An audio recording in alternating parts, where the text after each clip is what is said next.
Graça e paz, amados irmãos e irmãs, que alegria podermos nos reunir no santo e bendito nome de Jesus, hein?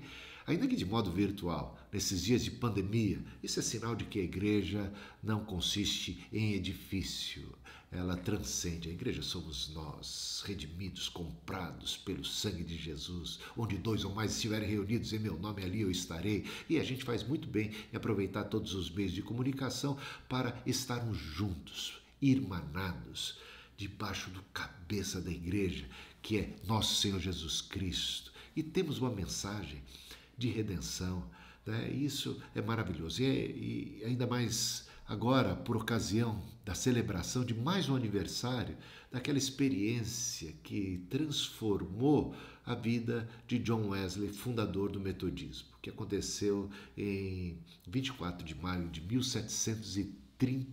Hoje é dia 23 de maio, amanhã é dia 24, então por ocasião disto, estamos aqui nos reunindo para lembrar do significado.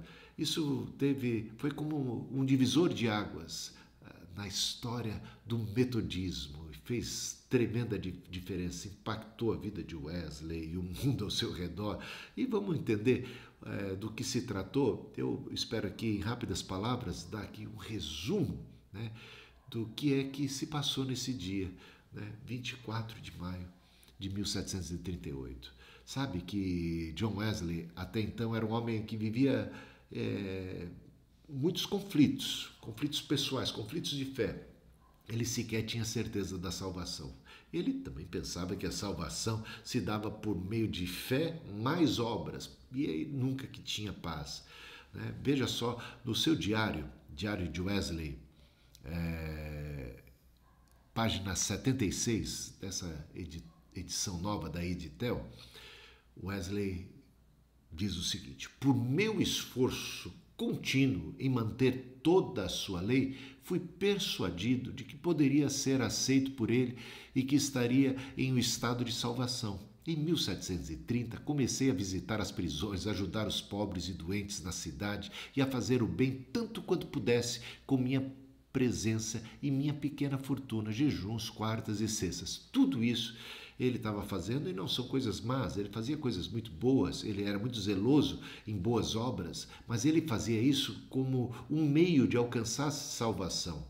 Ele entendia que a salvação se dava através do esforço, e ele tentava então conquistar méritos suficientes, só que a salvação não se dá por meio de obras, e ele estava equivocado, ele tinha uma doutrina, digamos assim, legalista, e por conta disso é que ele não tinha paz, ele nunca tinha certeza da salvação, ele nunca tinha aquela paz de Deus, porque ele sempre ficava pensando: será que eu fiz o suficiente? O que é que mais falta? Será que eu já agradei a Deus o suficiente? Será que eu já cumpri tudo aquilo que eu devia? Então ele vivia um conflito, né? Embora fosse um homem piedoso, zeloso de boas obras, ele não conhecia ainda a graça do Evangelho. Ele conhecia as coisas de maneira deturpada, ele tinha um problema aqui teológico.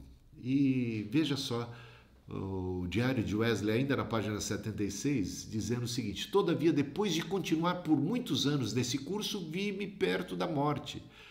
E ele conta daquela viagem missionária que ele fez, quando de repente, no meio do oceano, um grande temporal, e quando o barco ameaçava afundar, ele estava morrendo de medo de morrer. E aí ele ficou assim, muito perturbado, porque ele realmente não tinha certeza da salvação. E teve ali um grupo de cristãos moravianos, e esses cantavam, esses tinham paz, né? Esses estavam prontos para morrer se fosse o caso. E ele ficou espantado: como é que vocês não estão assustados? Como é que vocês não têm medo de morrer? Que segredo é esse? E aí foi que ele ouviu falar de maneira muito mais clara a respeito da salvação pela fé, pela graça e não por obras, né? Embora isso estivesse na Bíblia, mas ele estava vendo e conhecendo isso realmente na prática ali por ocasião. Então, esse episódio foi assim, algo que o abalou profundamente, que mexeu. Ele falou: puxa, eu não estou bem. Eu pensava até que estava bem, mas não estou. não estou bem. E ele viu o seguinte: e não pude me certificar que tudo isso me deu algum conforto ou alguma segurança da aceitação para com Deus. Nenhuma das suas obras, nada daquelas atividades trouxe para ele segurança. Ele não tinha segurança da salvação. Aí, nesta maneira refinada de confiar em minhas próprias obras e em minha própria retidão, tão zelosamente inculcada pelos escritores místicos, daí deriva talvez essa má compreensão, né? Pelo menos nesse aspecto, não que os escritores místicos errassem tudo, e nem ele, Wesley, tinha uma teologia totalmente ruim, ele errava e pecava nesse aspecto. Aí ele diz: arrastei-me pesadamente, não encontrando nenhum conforto. Então a vida cristã para ele era uma coisa pesada, era um fardo. Ele sentia como se carregasse aquele fardo pesado sobre as costas. Ele não tinha alegria da salvação, ele não tinha paz no seu coração. Então, na página 77, ele registra: todo o tempo em que estive em Savannah, estava dando socos no ar, ignorante sobre a retidão de Cristo, que através de uma fé viva nele, Cristo traz a salvação a todo aquele que crê. Ele ignorava isso. Isso é tão básico, tão simples, né? Para aqueles que conhecem, para aqueles que nasceram no Evangelho, da graça, né? Parece tão simples, mas isso não era simples para muita gente. Não era simples para muita gente que estava vivendo, né, um anglicanismo legalista, oriundo daquele catolicismo também legalista, né? E nem tinha, ele diz, o testemunho do Espírito Santo com o meu espírito, e com certeza não poderia, uma vez que eu buscava isso não pela fé, mas, por assim dizer, pelas obras da lei. Por isso, o resultado era conflito, medo da morte. Então, eu vim para a América, naquele episódio do barco, quase afundando, ele chegou a essa conclusão. Eu vim para a América para converter os índios, mas quem deverá me converter? Quem me livrará desse coração pecaminoso, pela descrença, contaminado pela descrença? Quem me livrará desse medo da morte? E nessa época de coronavírus, hein? Quantos crentes apavorados com medo da morte, que não têm certeza da salvação. Será por quê? Porque estão baseando a sua experiência, a sua esperança de salvação em si mesmos, em suas boas obras, na sua conduta. Se colocarem a fé nos méritos de Cristo, na retidão de Cristo, e crerem que Deus em Cristo estava reconciliando consigo o mundo, que o sangue de Jesus nos perdoa, nos purifica de todo pecado, poderemos ter, sim, o testificado do Espírito Santo com o nosso Espírito, que somos filhos de Deus, e pelo Espírito vamos clamar, vamos expressar e nos dirigir a Deus dizendo: Abba, Pai. Então, medo da morte. Agora, em 24 de maio de 1738, aí chegamos no dia fatídico, esse dia tão celebrado, é o dia chamado Dia do Coração Aquecido, a gente vai ver aqui por quê. Foi o dia que ele experimentou a graça salvadora. Mas tem um episódio que aconteceu de manhã que contribuiu. É todo um processo de Deus trabalhando, quebrando os paradigmas, quebrando o legalismo, a confiança de Wesley em si mesmo. Às vezes a gente é levado realmente a ter conflitos para poder se deparar com a graça divina e nos despojar de toda a autoconfiança e realmente nos entregarmos nos braços do Pai. Então, já na página 79, nesse dia, 24 de maio de 1738, renunciando absolutamente à dependência total ou em parte de minhas próprias obras ou retidão, nas quais eu realmente havia plantado a minha esperança de salvação, então Wesley assumiu uma completa dependência do sangue de Cristo, confiança nele como o meu Cristo, como minha única justificação, santificação e redenção. E aí, página 80 do diário de John Wesley, ele registra da seguinte maneira a sua experiência. À tarde, pediram-me que fosse para a igreja de St. Paul. O salmo era: do abismo eu tenho chamado por ti, ó Senhor. Senhor, ouça minha voz. Ó, deixa teus ouvidos considerarem boa a voz da minha queixa. Se tu, Senhor, fores rigoroso para marcar o que é feito de errado, ó Senhor, quem poderá suportar isso? Porque há misericórdia em ti. Por essa razão, tu deves ser temido. Ó Israel, confia no Senhor, porque com o Senhor há misericórdia e com ele redenção plena. E ele também deverá redimir Israel de todos os seus pecados. Confia no Senhor, não em si mesmo, né? Ele há de redimir Israel de todos os seus pecados. Nele há misericórdia. E ele, então, esse salmo que foi lido nessa reunião da tarde, mexeu com ele. Já preparou todo o terreno para aquilo que vai acontecer à noite. Então, à noite, fui muito de má vontade até uma sociedade, que significa aqui uma reunião dos metodistas, tá? Na rua Aldersgate, onde a pessoa estava lendo o prefácio de Lutero à Epístola aos Romanos, por volta de 15 para as 9. Enquanto ele falava, ele descrevia as mudanças que Deus opera no coração pela fé em Cristo, eu senti meu coração estranhamente aquecido. Senti que confiei em Cristo, Cristo apenas para a salvação, e que uma garantia me foi dada de que Ele tinha tomado os meus pecados, até mesmo os meus, e tinha me salvo da lei, do pecado e da morte. Ele experimentou a paz de Deus que excede a todo entendimento, ele experimentou a certeza da salvação, ele se entregou ao poder da cruz, à redenção que jorra da cruz, a misericórdia manifesta em Cristo Jesus ali na cruz, e ele teve então, pela primeira vez na sua vida, o senso do perdão. O senso do perdão que foi possibilitado pela graça e pela misericórdia de Deus. Veja só o que ele diz: a verdadeira fé viva em Cristo é inseparável do senso de perdão de todos os pecados. Você crê em Cristo? Ele diz: a verdadeira fé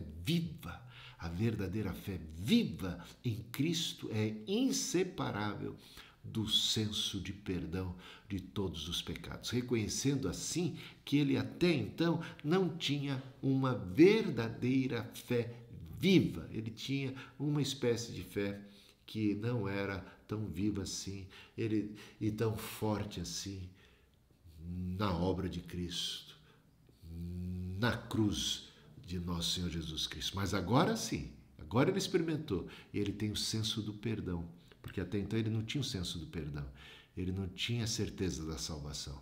E agora ele falou: o Senhor perdoou os meus pecados, e o coração dele foi estranhamente aquecido. Então essa experiência de Wesley é uma experiência com a graça de Deus. Ele experimentou a graça, o perdão, a obra da cruz, e ele se sentiu tão confortado, o senso do perdão. Gente, a graça nos alcançou, a graça de Deus se manifestou salvadora a todos os homens, educando-nos que, renegadas as paixões mundanas, vivamos no presente século de maneira sensata, digna do Evangelho, né? De maneira sóbria.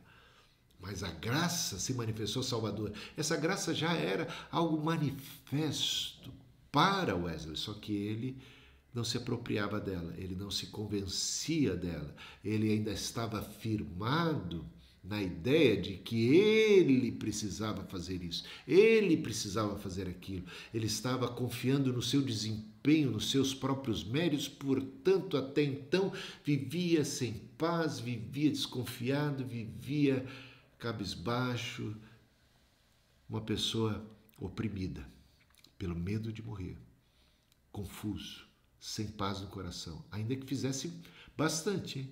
Para um ser humano, poucos homens eram tão piedosos, tão devotos, praticavam tantas boas obras como John Wesley, mas nada disso trazia para ele alegria, verdadeira confiança, senso de perdão, senso de salvação.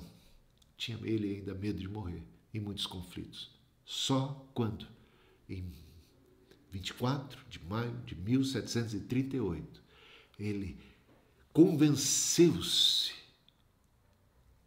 de que a salvação é pela graça, pelos méritos de Cristo, e ele confiou em Cristo, teve uma fé viva, verdadeira em Cristo, que ele experimentou o senso do perdão, porque o senso do perdão é resultado, consequência dessa fé viva em Cristo, Cordeiro de Deus que tira o pecado do mundo, nas palavras de Cristo, na obra de Cristo, nos méritos de Cristo.